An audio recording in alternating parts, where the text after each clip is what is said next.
HS second year final exam 2025 advance Bengali সাবজেক্টের question পেপারে যেগুলো কোয়েশ্চেন দেওয়া আছে এই কোয়েশ্চেনগুলো আমি তোমাদেরকে সলভ করে দেব। আর আমি এই চ্যানেলের মাধ্যমে তোমাদেরকে একটু হলেও হেল্প করে থাকি। সো তোমরা চ্যানেলটি সাবস্ক্রাইব করে বেল আইকনে প্রেস করে রাখবে এবং এই ভিডিওটি তোমরা তোমাদের বন্ধুদের সঙ্গে মাস্ট একবার শেয়ার করে রাখবে। সো এই কোয়েশ্চেন পেপারে কোয়েশ্চেন নম্বর 1 এর কথা লেখা আছে যে মেদনী বিদায় লও পশিয়া লুকাও। সো এখানে মেদনী শব্দটির অর্থ কী হবে? সো এখানে মেদনী শব্দটির অর্থ হবে পৃথিবী। নেক্সট খ নম্বর কোয়েশ্চেনের মধ্যে লেখা আছে যদি হৃৎপিণ্ড শুধু ডমরু বাজায় সো ডমরু কি? এখানে ডমরু হবে এক প্রকার বাদ্যযন্ত্র,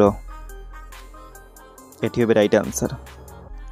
নেক্সট হলো গ নম্বর কোয়েশ্চেন এবং এই কোয়েশ্চেনের মধ্যে লেখা আছে যে দেখো দ্বিজ মনসিদ জিনিয়া মূরতি পদ্মপত্র যুগ্মনেত্র পরশয় শ্রুতি।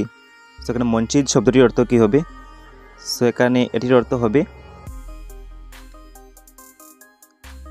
কন্দর্প বা কামদেব,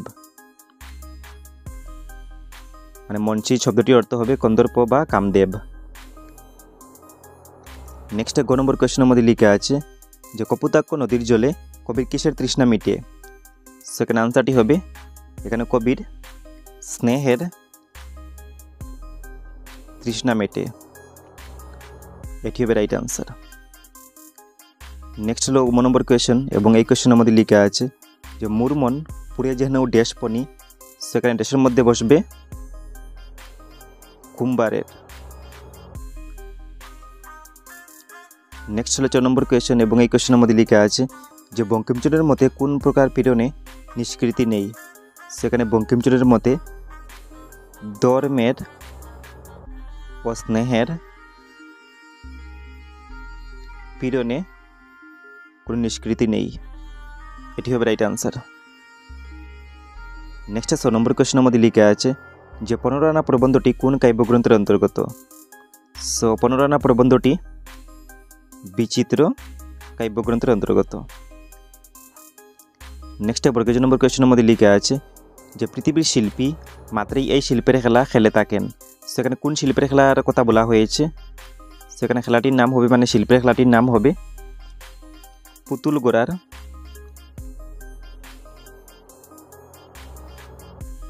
গোড়ার শিল্পের খেলা, এটি হবে রাইট আনসার। নেক্সট 2 নম্বর কোয়েশ্চেনের মধ্যে লেখা আছে যে আগন্তুক কি খুলে দিতে বলল? সেখানে আনসারটি হবে যে আগন্তুক পায়ের বাঁধন খুলে দেওয়ার জন্য বলেছিল। নেক্সট 9 নম্বর প্রশ্নের মধ্যে লেখা আছে যে এ উভয়ের ভিতর দা কুমড়ার সম্পর্ক ব্যতীত অপর কোনো সম্পর্ক নেই। সেখানে কাদের সম্পর্কে কথা বলা হয়েছে? সো এখানে সম্পর্ক বলতে হীরা ও কাচের সম্পর্কে কথা বলা হয়েছে, এটি হবে রাইট আনসার। নেক্সট 2 নম্বর কোয়েশ্চেনের মধ্যে লেখা আছে যে গণ্ডদেশ শব্দটির অর্থ কী হবে? সো গণ্ডদেশ শব্দটির অর্থ হবে গয়কারাল্য গাল, এটি হবে রাইট আনসার।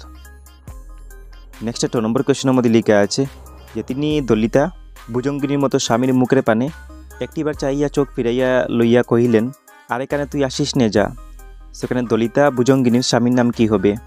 সেখানে দলিতা ভুজঙ্গিনীর স্বামীর নামটি হবে বিপিন। নেক্সট প্রশ্নের মধ্যে লেখা আছে যে কে কেষ্টকে বিগড়ে দেবে বলে কাদম্বিনী আশঙ্কা প্রকাশ করেছিল? সেখানে আনসারটি হবে হেমাঙ্গিনী, এটি হবে রাইট আনসার। নেক্সট প্রশ্নের মধ্যে লেখা আছে যে এই 15-16 বৎসরের গড়কন্যায় স্বামীর এত বড় ভাতৃভক্তি সে ইতিপূর্বে দেখে নাই। সেখানে কার প্রতি ভাতৃভক্তির কথা বলা হয়েছে? সেখানে আনসারটি হবে বিপিনের প্রতি। নেক্সটের প্রশ্নের মধ্যে লেখা আছে যে পূর্ণিমার চাঁদ যেন জলসানো রুটি, সেটি কোন অলঙ্কার? সেখানে অলঙ্কারটির নাম হবে উৎপ্রেক্ষা অলঙ্কার। নেক্সট 7 নম্বর কোয়েশ্চেনের মধ্যে লেখা আছে জেনেছিলে সাথে করে মৃত্যুহীন প্রাণ মরণে তাহাই তুমি করে গেলে দান। সো এটি বলতে হবে কোন ছন্দ? সেখানে ছন্দটির নাম হবে মাত্রাবৃত্ত ছন্দ, এটি হবে রাইট আনসার। নেক্সট কোয়েশ্চন নম্বর 2 এর মধ্যে 2 মার্কসের শর্ট কোয়েশ্চন দেওয়া আছে। আর ক নম্বর কোয়েশ্চনের মধ্যে লেখা আছে জাকুল করিতে কিবা আক্কার মন, বাজা শ্বশুরবাসী নান্দের নান্দন। সেখানে আক্কার মন বলতে কি বোঝানো হয়েছে? নান্দের নন্দনকে। সেখানে আক্কার মন বলতে শ্রীরাধার অস্থির মন বা ব্যাকুল মনের কথা বোঝানো হয়েছে। আর এখানে নান্দের নন্দন বলতে শ্রীকৃষ্ণকে বোঝানো হয়েছে। নেক্সট 1 নম্বর কোয়েশ্চেনের মধ্যে লেখা আছে যে সিংহ গ্রীব বন্ধুজীব অদর রাতুল, খগরাজ পায়লাজ নাসিকা অতুল। এখানে কার দেহ সৌন্দর্যের কথা বলা হয়েছে? রাতুল শব্দটির অর্থ কী হবে? সো এখানে অর্জুনের দেহ সৌন্দর্যের কথা বলা হয়েছে এবং রাতুল শব্দটির অর্থ হবে রাঙ্গা, বা আমরা বলতে পারবো রক্তিম। এটি হবে রাইট আনসার। নেক্সট 2 নম্বর কোয়েশ্চেনের মধ্যে লেখা আছে ভুলেছে বিষমবার ভুলে গেছে প্রত্যয়ের বার। কবিকে প্রত্যয়ের বার বলতে কি বোঝানো হয়েছে? সো এখানে কবি হলেন বুদ্ধদেব, বসু। আর প্রত্যয়ের বার বলতে এখানে দৈনন্দিন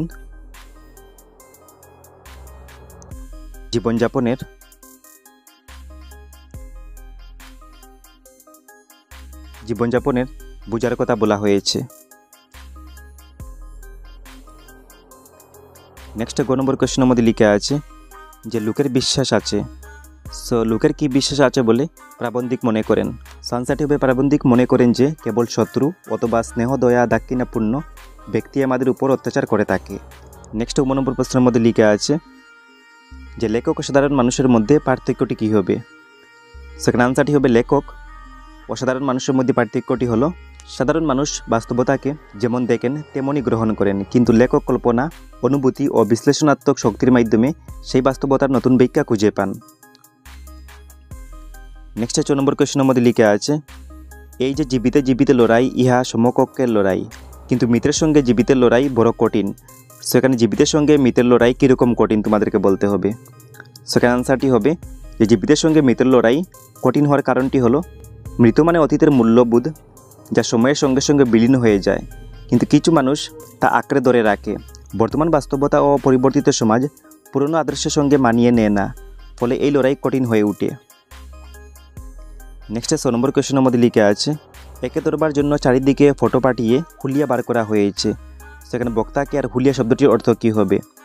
সেখানে বক্তা হলেন দারোগা বাবু, আর হুলিয়া শব্দটির অর্থ হলো মুখমণ্ডলের গঠন ও আকৃতি। নেক্সট 12 নম্বর কোয়েশ্চেনের মধ্যে লেখা আছে যে ভালোবাসে সে অত্যাচার করে, ভালোবাসলেই অত্যাচার করার অধিকার প্রাপ্ত হওয়া যায়। যথার্থ বিশ্লেষণ করো। সো এই কোয়েশ্চেনটির আনসার তোমরা ডাইরেক্ট তোমাদের বইয়ের ভালোবাসা অত্যাচার এই চ্যাপ্টারের মধ্যে পেয়ে যাবে, তো সেখান থেকে দেখে নিও। নেক্সট 2 নম্বর কোয়েশ্চেনের মধ্যে লেখা আছে যে আমার ভাই হামচু রয়েছে, সৈন্যরা তাকে রাজা করবে, যুদ্ধ যেমন চলছিল তেমনই চলবে। সো এখানে বক্তাকে আর কোন যুদ্ধের কথা এখানে বলা হয়েছে? সো এটি প্রিভিয়াস ইয়ারের কোয়েশ্চেন রিপিট করা হয়েছে। সেখানে বক্তা হলেন আরাকান রাজ, আর এখানে আরাকান রাজের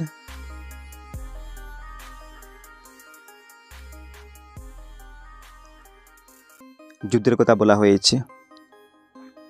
যদি আগুন লাগাতে চাও তো নিজের ঘরের চালটা সামলে লাগাতে হবে। কে কাকে উদ্দেশ্য করে এ কথাটি বলেছে প্রসঙ্গ উল্লেখ করো।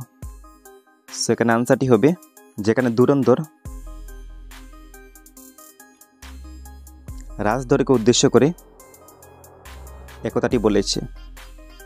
আর প্রসঙ্গটি তোমরা মুকুট নাটকের কোয়েশ্চেন আনসারের মধ্যে পেয়ে যাবে। আর মুকুট নাটকের ইম্পর্টেন্ট কোয়েশ্চেন আনসারের ভিডিও আমি এই চ্যানেলে অলরেডি আপলোড করে রেখেছি। সো ভিডিওটির লিঙ্ক আমি এই ভিডিওটির ডিসক্রিপশনে দিয়ে দেবো। সো তোমরা ডিসক্রিপশন থেকে ভিডিওটি দেখে নিও, আর এই কোয়েশ্চনটির আনসারও তোমরা পেয়ে যাবে। নেক্সট লিখে আছে অস্ত্র পরীক্ষা না চালিয়ে যদি বুদ্ধি পরীক্ষা চলাও সেটা হবে দুষ্ট বুদ্ধি। সেখানে বক্তাকে উদ্ধৃতিটি তাৎপর্য বিশ্লেষণ করো। এই কোয়েশ্চনটির আনসার তোমরা আমাকে ভিডিওটি কমেন্ট বক্সে গিয়ে কমেন্ট করে জানাবে। নেক্সট এই কোয়েশ্চনের অথবাতে লিখে আছে যে ক্ষেত্র থেকে যুদ্ধ করে মজুররা দূর থেকে যে যুদ্ধ করতে পারে সেই যোদ্ধা। কার উক্তি? উদ্ধৃতিটির তাৎপর্য বিশ্লেষণ করো।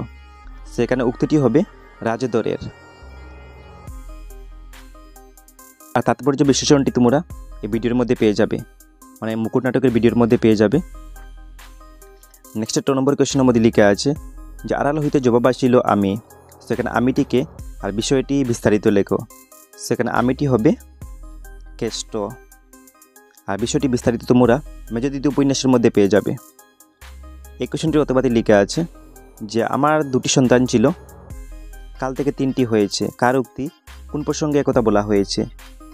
সেখানে উক্তিটি হবে হেমাঙ্গিনীর।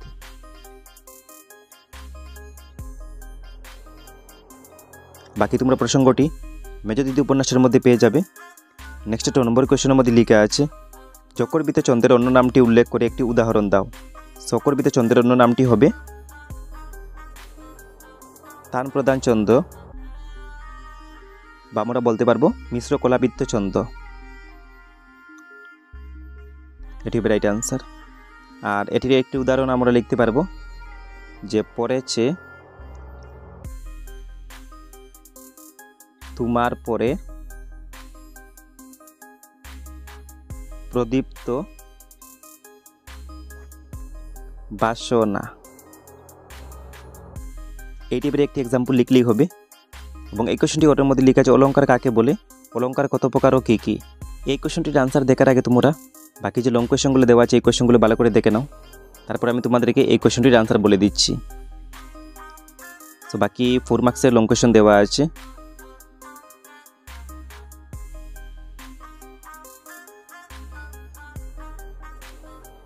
তারপর আবার 4 মার্কসের লং কোয়েশ্চন দেওয়া আছে, তোমাদেরকে যে কোনো 4টি প্রশ্নের আনসার করতে হবে। তারপর 6 মার্কসের আবার লং কোয়েশ্চন দেওয়া আছে, আর এখানে অথবাও দেওয়া আছে। সো তোমাদেরকে এইগুলোর আনসার করতে হবে। সো এখন আমরা দেখে নিই যে অলঙ্কার কাকে বলে আর অলঙ্কার কত প্রকার ও কী কী। অলঙ্কার হলো কবিশিল্পী যে কৌশল অবলম্বন করে শব্দের ধ্বনি ও অর্থকে যথাক্রমে মাধুর্য ও গভীরতা দান করেন তাকেই বলা হয় অলঙ্কার, বা আমরা বলতে পারবো যে কাব্যের সৌন্দর্য বৃদ্ধির জন্য যার দ্বারা কাব্য ভাষাকে সৌন্দর্যমণ্ডিত করা হয় তাকে অলঙ্কার বলে। অলঙ্কার মাত্র 2 প্রকার, একটি হলো শব্দালঙ্কার এবং অপরটি হলো অর্থালঙ্কার। সো এই হলো অলঙ্কারের 2টি প্রকার। আই হোপ তোমরা বুঝতে পেরেছো। যদি কোনো ডাউট থেকে থাকে আমাকে ভিডিওটি কমেন্ট বক্সে গিয়ে কমেন্ট করে জানাবে, আর এই ভিডিওটি তোমরা তোমাদের বন্ধুদের সঙ্গে মাস্ট একবার শেয়ার করে দেবে।